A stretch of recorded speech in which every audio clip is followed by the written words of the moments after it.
Throughout her life, Beth K. Smith shared her time with dozens of community organizations as a board member, a volunteer, and leader. She had a lasting impact on Kansas City through her multiple contributions to civil rights and philanthropic causes. My mother became active in community improvement and the lives of women beginning in the 1950s. She was a pioneer for women's and civil rights. Her first participation was the Panel of American Women, where a group of interracial and interreligious women spoke at civic events. And after that, she began to build a career of ways to empower women and community in Kansas City. She was the chairman of the Mayor's Commission on Human Rights right after the 1968 riots in Kansas City. And after that, she went back to UMKC and got a master's degree in order to teach better management skills to the organizations with which she were involved. And after that, she began to partner with many women, most notably Marge Powell, in building new organizations that would benefit women. Beth not only learned a skill set from UMKC to share with her community, but she was a professor, helping to start the Midwest Center for Nonprofit Leadership at the Block School. Throughout her lifetime, she and her friend Marjorie Powell Allen, an inaugural year Starr Women's Hall of Fame inductee, started organizations still serving critical needs for women and families, most notably the Women's Employment Network and the Central Exchange.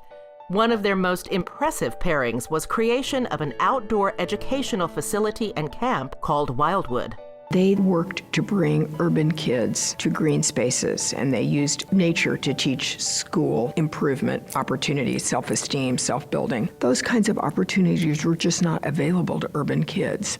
When Mother was in her later years, I took her to an event, and a young woman comes up to Mother and says, "Mrs. Smith, I'm so happy to meet you. I was 16 years old when my mother was a waitress at Denny's. She went to the Women's Employment Network. She got a job at DST. She's now a vice president there, and that program changed our lives." And that was the purpose of the Women's Employment Network. We joke that my mother's favorite color was women's empowerment. She couldn't really cook or rearrange furniture. I'm quite sure, never read a fashion magazine. She was really only interested in how her opportunities and these women with whom she were colleagues could improve the lives of those less fortunate in Kansas City. She and Mrs. Hall and Mrs. Branton and Dorothy Johnson and Lucille Bluford, these were all women who stood up and said, "It is our job to make this city stronger."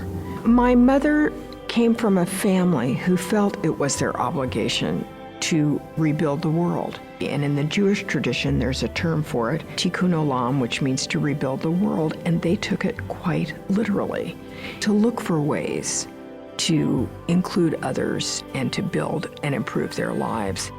Beth graced this earth for 96 years. Through it all, she was led by a spirit of unwavering goodness. She gave women and members of her community the means, the self-esteem, and the voice to stand with her as an advocate for equality.